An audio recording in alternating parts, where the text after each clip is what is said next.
Hello दोस्तों, hope आपने सभी ने जो भी मेरे व्यूअर्स हैं उन्होंने ये चैनल सब्सक्राइब भी कर दिया होगा और वो अपने दोस्तों के साथ में शेयर भी कर रहे होंगे। आज से मैं स्टार्ट करने जा रहा हूँ पॉलिटी की एक नई सीरीज।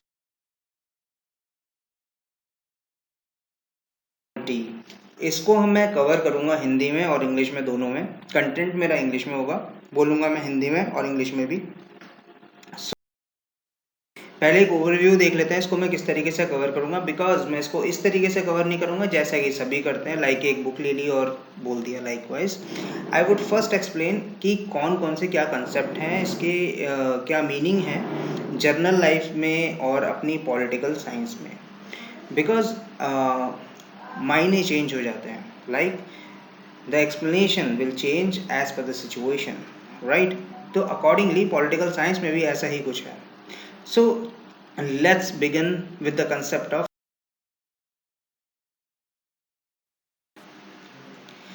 तो पहले मैं आपको ये समझाना चाहता हूँ कि अगर आपको इक्वालिटी समझनी है तो सबसे पहले आप समझो कि व्हाट इज इनइक्वालिटी। इनइक्वालिटी आप कब कहोगे? व्हेन समवन मेक्स यू, और जब कोई आपके साथ में भेदभाव करता है। अब वो डिस्क्रिमिनेशन किस टाइप से हो सकता है? It could be based on the caste, मतलब आप किस जाति से हैं, क्या आपका कलर है यानी वर्ण क्या है, आपकी रेस क्या है, राइट। और क्या आप किस सोसाइटी से या किस रीजन से, मतलब राज्य से या फिर रिलीजन से यानी धर्म से संबंध रखते हैं। जहाँ पर हम इन सभी रिजर्व्ड कैटेगरी, अगर मैं इसको मैं बोलूँ इन सारी ये 5 कैटेगरीज को अगर मैं बोलूँ एक रिस्ट्रिक्टेड कैटेगरी या रिस्ट्रिक्टेड या रिजर्व्ड कैरेक्टरिस्टिक्स को ध्यान में ना रखते हुए आप उसे एक समान अवसर देते हैं और समान स्टेटस देते हैं यानी इज्जत देते हैं। तो क्या मैं इसको बोलूँगा कि हाँ, हम ऐसे राज्य में जी रहे हैं जहाँ पे इक्वालिटी यानी समानता बिखरी हुई है। अगर हम बात करें इक्वालिटी की, we come to understand what is inequality, right. अगर हम बात करें इक्वालिटी की, तो इक्वालिटी हमारी डिवाइड है, इसके कुछ डायमेंशंस हैं। हर किसी एक चीज़ के 2 पहलू होते हैं। जैसे कि एक सिक्के के 2 पहलू होते हैं, वैसे इक्वालिटी के भी 3 पहलू हैं। अगर हम इसे जनरल बात में बात करें, तो अगर मैं बात करूं सोशल इक्वालिटी, जहां पे सभी को एक समान अधिकार है अपना हेल्थ को सुरक्षित रखने का, अपने आप को एजुकेट बनाने का यानी अपनी एक डिग्निटी और अपने आप को एक ऐसा ह्यूमन डेवलप करने का शिक्षा के माध्यम से, जो कि एक समझदार व्यक्ति कहलाता है। और सोशल इक्वालिटी लाइक हम जहाँ पर हमारे पास समान अधिकार हैं, जहाँ पर अगर हमारे पास एक्सेस है मंदिरों की या जितनी भी हमारी पब्लिक प्रॉपर्टीज हैं, उसमें सभी जाति धर्म के व्यक्ति जा सकते हैं, किसी को कोई रोक टोक नहीं है। तो हमारी वो कहलाएगी सोशल इक्वालिटी। अगर हम बात करें पॉलिटिकल इक्वालिटी की, तो हम बात करते हैं कि किसी का जो हक है, अधिकार है, जो राइट्स हैं, हम बात करते हैं उसमें राइट टू वोट और इक्वल पार्टिसिपेशन की। राइट टू वोट क्या आपको अधिकार नहीं देता कि जो सरकार इस समय है वो आप ही नहीं उसे चूज करा है, यानी कि रिप्रेजेंटेटिव गवर्नमेंट। तो ये अधिकार ऐसा नहीं है कि कोई अपने आप से ही उठ करके आ गया और वही गवर्नमेंट की पॉलिसी बना रहा है। इसमें से हम ही हैं, हमारी एस्पिरेशन है। और इस समय जो गवर्नेंस की अगर हम बात करें, तो there would be a greatest initiative, like we can also share our suggestion to the government directly, and we have also the interactive session on a monthly basis. So what it is, we are bestowed यानी हमें उपहार दिया गया है political equality को उठाने का, upheld करने का। अगर हम तीसरे डायमेंशन की बात करें, तो हम बात करेंगे इकोनॉमिक इक्वालिटी, यानी कि हमारी आर्थिक व्यवस्था। और हम आर्थिक स्थिति हम सेम कैसे करेंगे? अभी आप देखते हैं कि जो गरीब है वो बहुत ज़्यादा गरीब हैं और जो अमीर हैं वो थोड़े ज़्यादा अमीर हैं, यानी कि किसी के पास रिसोर्सेस का मतलब संसाधन ज़्यादा है, किसी के पास संसाधन कम है। लेकिन हमारे पास इक्वल अपॉर्चुनिटी है। किस तरह से?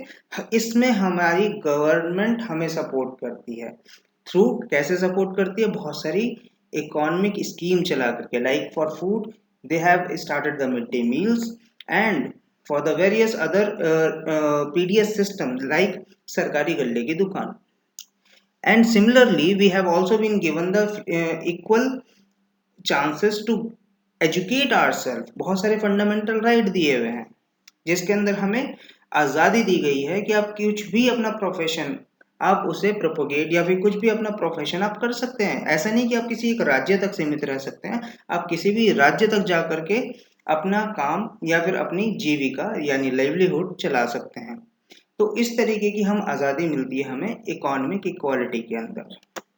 अगर मैं इस एक बहुत ही फेमस ये मैंने सोर्स जो लिया है, इसके अंदर हम देखते हैं कि अगर हम किसी को समान संसाधन दे दें तो क्या वो अपना एंड रिजल्ट अचीव कर सकता है? तो इक्वालिटी जरूरी नहीं कि आपको सभी को समान रिसोर्सेज देने हैं।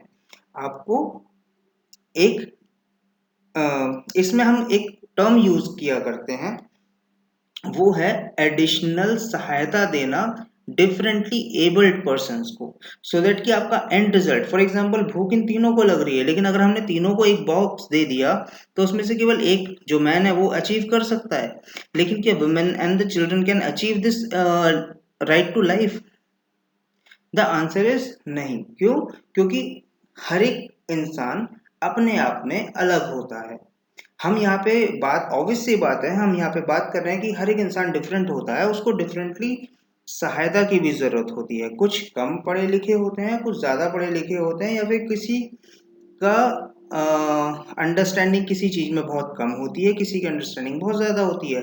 तो जिसकी कम अंडरस्टैंडिंग होती है हम उसे हेल्प करते हैं ताकि वो भी अपना एंड रिजल्ट अचीव कर ले। फॉर एग्जाम्पल अगर मैं एक एग्जाम्पल लूँ, आप बैंक में गए हैं, बहुत टाइम तक आपको लगता है कि आपने फटाफट से गए, फटाफट से एक रिसिप्ट डाली और अपना चेक लगा दिया। सिमिलरली वहां पे बहुत से ऐसे व्यक्ति होते हैं जिनको वो रिसिप्ट नहीं भरनी आती।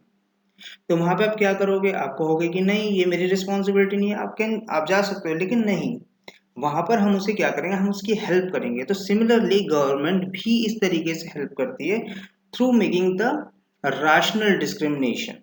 वो हमारा डिस्क्रिमिनेशन राशनल होता है। फॉर एग्जाम्पल अगर कोई एक डिफरेंटली एबल्ड पर्सन है और उसको चलने के लिए हमें एडिशनल अगर हम उसे कुछ बेनिफिट दे रहे हैं तो वो वैलिड है। तो इस तरीके का डिस्क्रिमिनेशन भी इक्वालिटी ही माना जाता है, because it will lead to the end result in the equality. मतलब उसका जो हमारा एंड रिजल्ट होगा वो इक्वल होना चाहिए सभी के लिए। Now let's understand the equality which is used in the various fundament in the various places in the constitution। अब हम ये देखेंगे।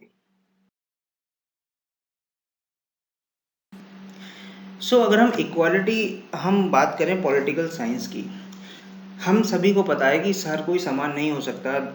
देर आर द वेरियस डिफरेंसेस जो कि मैन एंड वुमेन्स में होते हैं, बट हम यहाँ पे बात कर रहे हैं equality of opportunity and equality of status.